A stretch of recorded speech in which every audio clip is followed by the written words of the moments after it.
Guess who's back on your screens again? Priva, you're watching Making Money, the podcast, and we're always excited to have you here because we discuss everything to do with finances, how best you can manage them. So best believe you will learn a thing or two after watching this episode. And we're going to be focusing on managing kids during the school holidays. I'm not alone because I'm joined by an expert in this. She's Rita Jacqueline Namyalo, the Training and Development Manager at Uganda Cooperative Savings and Credit Union. Thank you for joining us. Well, thank you. Are you a mom? Oh, I'm just speculating.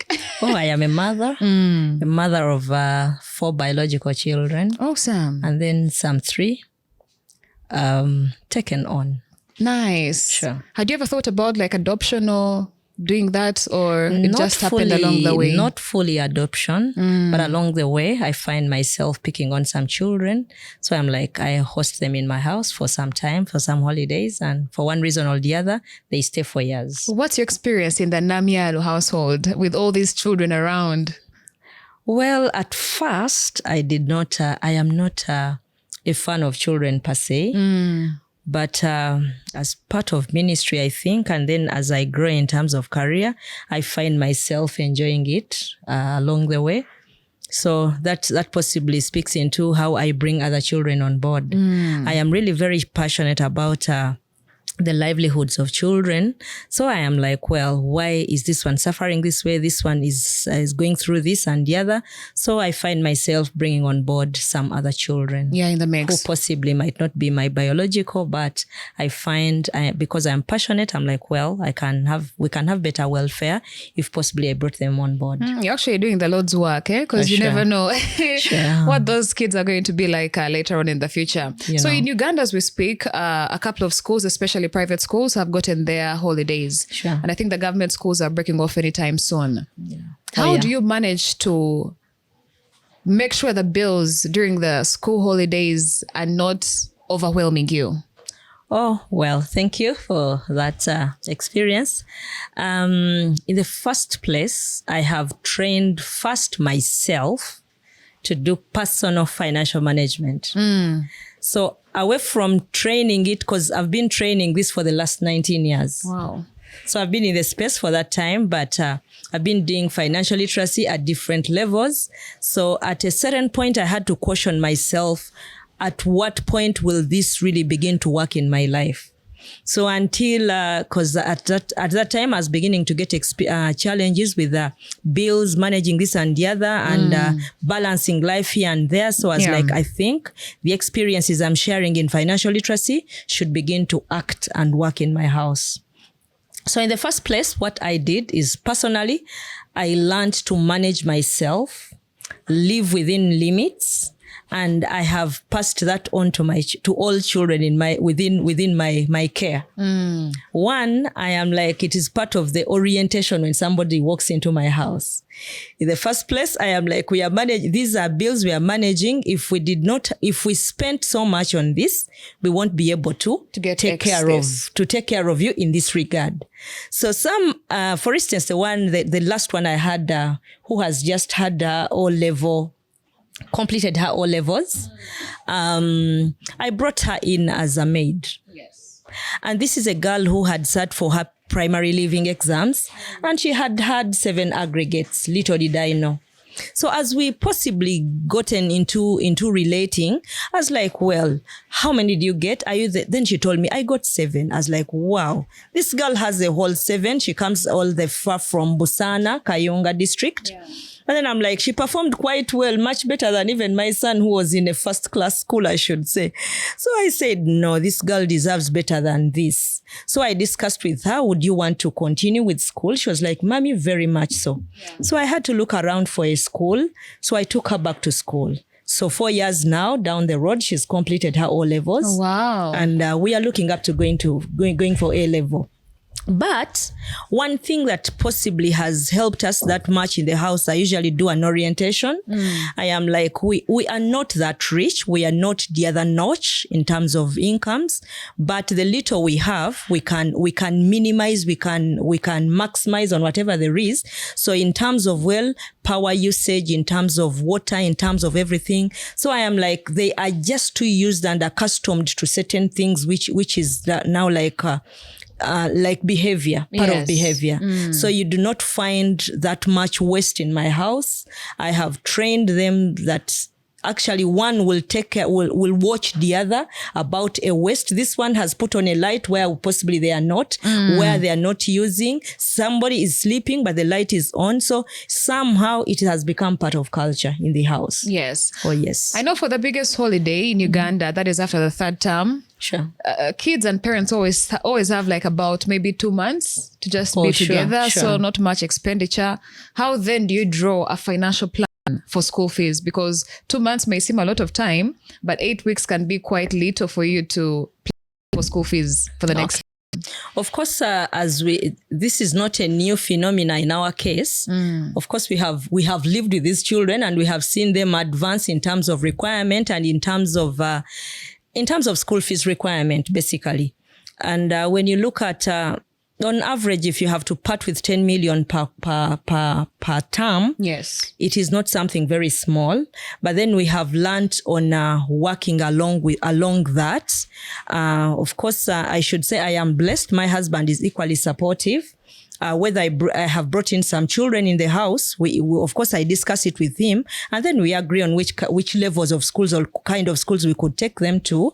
But then in terms of how much school fees we need, for instance, right now, I should say we are on the road to begin paying school fees. We don't do a lump sum at once that, well, the 10 million already goes into paying school fees for term 1, but we are doing it in piecemeals. So we look at firstborn pays this much. So by this time we should have paid this. So within so many weeks, we are paying for the second one. Within so many weeks, we should be paying for this one. So it is something we have planned. But on the other hand, we have been trying as much as possible to save before a time that we have by the time they break off for holidays, we are not totally dry. We have something on us that we can start off with. For sure. Yes. So with school fees also comes the issue of like snacks, especially if you have like kids who go to school every single day. Yes. You have to get them something to eat at school. Then you probably have to drop them off or arrange somebody that is going to pick them up from school as well. Yes. How do you go about that? How do you save for that ahead of time? Of course, in this case, we have tried as much as possible to plan ahead of this. Yeah. In the first place, we are privileged that I should say we have only 2 staying in the house and the rest are possibly in boarding schools. Yeah. So you find you have possibly less burden on packing a snack every other day. But even if we had to pack we had to pack something for them every day, we have planned, we have some plan and we try as much as possible to live within reach. One thing we have refrained from is to pack, we have made sure we are doing a natural and homemade snack. Where, for instance, you can do donuts, you can do daddies, you can do a number of Different things, yeah. Yes. Then we make sure we do the juices from home. We have done we do smoothies, we do yogurts, we do a number of things in the house. Of course, this came on board, not that at first I had that, but along the way, I had to learn to live within means. And I'm like, what is the best way to minimize on expenses and maximize on whatever that there is? So that took me into a discipline. And on the other hand, got me into learning a number of other skills That you can do. Oh, Speaking yes. about skills, you talked about making yogurt at all, daddies, donuts and all. Have you imparted these skills Oh, to your very kids? much Do so. they know how to do these things? Very much so. Because during holidays, of course, they have also gotten into a space where they are competing in one way or the other. They're like, this is the much I've been able to save during the term. This is the much I am looking up to. For instance, one does beadwork. The bangles I am putting on is something made by one of my daughters. Oh, they are so pretty. Show the camera. This They is really part are. of what my children do. Other times, the other jewelry that we put on or I put on is usually made by my children. So we call it home factory. So we usually say we are going into the factory for some hours.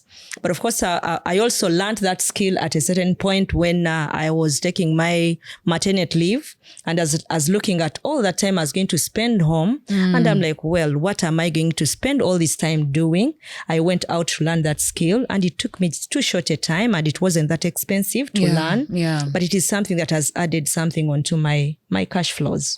Gen Zs are definitely hard to raise. How do you manage to convince them that, you know what, instead of being on TV, watching TV or playing PlayStation, let's go to the factory and do some constructive work? How do you manage to get them to love this? One thing that has been instrumental in this is having a daily program or a timetable. So they all know they're involved in one way or the other, and at this point we are doing this or the other. So we have drawn a kind of timetable. We are like, well, we will still wake up at 6:30, Yes. like it has always been at school. So we still wake up at 6:30. So each of them has been assigned a chore. So we know this pair is doing this, the other pair would be doing this. By this time, we will come together now for breakfast, and after breakfast, we are doing this. And as part of making sure that they can still continue with the same learning they have had at school, we have 2 hours committed to reading, revising. Nice. All of them are on table at 10 o'clock. 10 to midday, all of us are on table reading. All of them, I should say, not all of us, but all of them are at table, they are reading. And by midday, we can then pick on anything else. We can begin the playing, you can enjoy this and the other. And then evening is when we get into the factory. So they know I am meant to do this by this time. Like this morning, my last born is 8 years, P3. He had a party, a Christmas party at school. But he told me, Mommy, I think I should forego this because we are going to learn something today. Oh. So they were doing daddies today. Yesterday we did donuts, and today we were doing daddies. So it wasn't me taking them through that, but then he forewent his party to make sure he's now into the learning of the daddies. So somehow it becomes enjoyable because they are doing it not forcefully, but we've made it part of life. And because of the program, you're like, when you're done with this, we go for the other. Done with this, it is like else. a transition. Yes. You don't actually even have to check on them whether somebody has done this. The other will have told him, Fabian, you have not done this. Brenda, this is not done. So somehow it has become natural and part of their life. And they have enjoyed the skills. It's routine for them. Exactly. Because it's a show off at school. If you're like the same one who can do chapati, you're the same one who can do donuts, you're the same one who can do beads. So it is enjoyable. It's something to be proud of. Oh, sure. You did talk about your daughter making the jewelry that you have actually on your arm and even your ears over here. Do you pay her? Have you taught her how to save? And if so, how? Definitely I have. This is now my firstborn I'm speaking about. Yes. And she's in Form 5 and in a boarding school. However, she learned this skill possibly when she was around senior 2. The primary school she was introduced her to some kind of craft work, which possibly she did not take on that much because she was doing doormats and bags that possibly I was not very well versed with. Yes. And maybe I wasn't very supportive at that time. But then later on, as I picked on as well other skills, we have concentrated much onto what I have learned as a skill, and I've tried as much as possible to follow on. And what happens as she goes to school as part of her pocket money, she's like, Mommy, I guess you're giving me this much. But instead of giving me this much, please let's do half of it. Let's stock the beads. Wow. So she carries beads back to school, and then she continues doing the bead work during their free time. So again, she sells the beads from school. Ooh, you have an entrepreneur on your hands. Oh, sure. By the time you get there for visitation, she's like, I have some substantial saving on me. Sometimes I come back with her 240, 210. She has something. But guess what she's saving for? She's like, by the time she's into university, she doesn't want to share a hostel. Nice. She doesn't want to get to commute from home, but she wants a personal house. So I don't want to discourage her, but in one way or the other, I am like, let's support her dream. I know it could be far away from possibly the savings she could have made by then, but I know she's into the journey, into getting there. And I am looking at, well, if we can afford adding on to something at that point, it will be exciting and possibly a motivator to so many others. And maybe they also have dreams. I want to have I want to have a smartphone during her O-level. She was like, Mommy, for success card, you may not labor giving me those pieces of paper, but if you only bought me a smartphone, a simple smartphone, that would be good enough. But when I went for her last, for the blessing mass at her school, she gave me 400,000 out of her saving.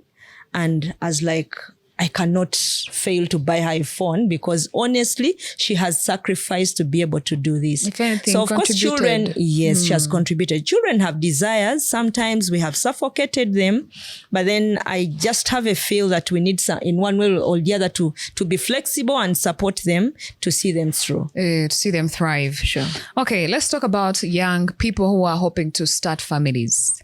What would your advice be before they even enter that whole docket? Because I'm reliably informed you've done this for at least 2 decades. Oh, sure. Oh, sure. One thing is, I want to believe is one thing that made me when I got into that space, the marriage space. Yes. My husband mentioned something that was a turning point in my life. He mentioned to me, one, I want to believe there's a kind of man an abstract kind of man you expected. I may not be the one, but here is what the you man have. you have. Exactly. That statement alone was too big and a life-changing, I think, statement in my life. And it is what has moved me these miles. Yeah. So I'm always flexible. I'm like, well, I thought of this kind of person, but here is the one I have. And I have learned to live with what I have. What you have and be content. So sometimes we have, while we are out there as girls, as ladies, as young girls, there's a lot of ecstasy we have dreamt of. There's a lot of what we have thought would be, but then life might not possibly make it the way you anticipated. You have it in your mind. Oh yes, sometimes it calls you to scale down. In other cases, it calls you to live within reach. So otherwise, you live in utopia or in denial sometimes until forever. Because this is maybe a forever engagement. Oh, until life circumstances bring you, to that level. Oh, sure. So for the young girls, I am like, well, we need to be flexible. It is not bad to be expectant and possibly anticipate this and the other. But what life offers you, sometimes we require to scale down to live up to the means that there is. Still talking about the issue of families. Do you think both parents should be heavily involved in their children's life, especially during holiday seasons, or is that something that is meant for the women? Because here in Uganda, specifically here, traditionally they think it's a role of a woman to be there and take care of the children. Do you think there's something more that fathers could do in being present for their children during the school holidays? Maybe teach them a skill or two? Oh, very much so. One of the things we refer to him as daddy. Yeah. Daddy does in the house is doing a French lasagne.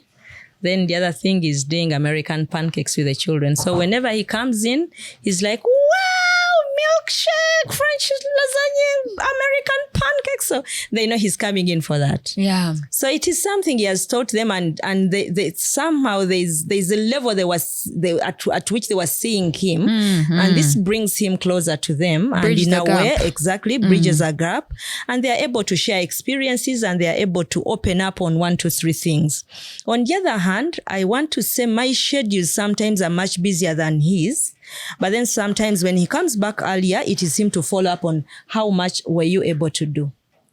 So if they waited for mommy, who possibly would come back at 9 o'clock when they have slept off, so maybe tomorrow you won't be able to pick up from maybe where you ended the previous day. Yeah. Or sometimes you want to speak into something instantly, or as it has just happened. So it requires both of us to take care of whatever concerns we have agreed, and to make sure it sinks into the culture we have agreed that would be, or who we would be as a family, what would be identified for. We should equally contribute to it, to making sure it sinks into the minds and lives of the children. Yes, first of all, I want to say that how you described what happens in your household is really nice, because you're really teaching a lot to your children. Thank you. But for parents that don't really have the time or even the resources to do those things, or even let's say make like beads where a child can sell them and then get some money back, how would you advise that they teach their kids to save? Okay. Of course, saving can be in different forms. And saving is about a commitment. Yes. And it doesn't mean that saving requires one to have a lot of money. Of course, I spoke from possibly a certain end, but there are also lower ends I could speak into. Saving could be in terms of the utilities, the bills that the little resources that we have available at home, that we do not put them to waste, such that they can take us longer than maybe they are taking us. That could be a form of saving. Yeah. Then the other form of saving could be the ordinary one, where somebody makes a saving of a certain income or cash flow that somebody has had at a certain point in time. And on the other hand, it could be a saving in terms of risk. I am a testimony that for a long time, I have not treated children for malaria. I am an African, I am a Ugandan, but I have not treated children for malaria. Yes. For over 12 years. But it is basically a discipline that we have in the house that by this time, all doors and windows should be closed. I do not have a single mosquito net in my house. Not even an old one. So I do not have a single mosquito net, but it's discipline. Yeah. We live by discipline. And in terms of treatment, we have not suffered malaria in a very long spell, basically because we have no chance of having mosquitoes into the house. And I've disciplined them on, we cannot have a bush around us. We cannot have stagnant water around us. We cannot have this. So it could be a saving in that sort. Yes. Whereby I am not spending on medical. Hardly do I spend on medical. Why? We have inculcated that discipline within our children, that this is a no-go area. We don't do this. We are living on a hilly place. True. And the landscape is quite like, it is steps all over. But I have trained them that we do not run. And I have not beaten them. I can go for 2 years minus even slapping any. But I am like, you consistently do it. Just like saving is. Yeah. It is something you consistently do until it becomes a habit. Yeah. Exactly. Okay. So, as we wrap up this conversation, please. Mrs. Namyaro, please. What advice would you give to the parents, but also school-going children, especially in this long holiday that is upon us? Oh, thank you. I would want to say parents ought to be intentional. By being intentional, it will definitely dive one into being consistent, repeatedly saying something. We would not tire on saying something to our children, disciplining them, but disciplining them for a particular reason. Yes. For a particular reason. So there's a desired position we want to see. So if we do not, but on the other hand, there's the other thing that we need to make sure that is in place. Children should know why we are saying no to this and not the other. Why? If they do not get to know why we are saying no to 1, 2, 3, they will want to test it. Why are they saying no to this? Why is mommy saying this, no to this?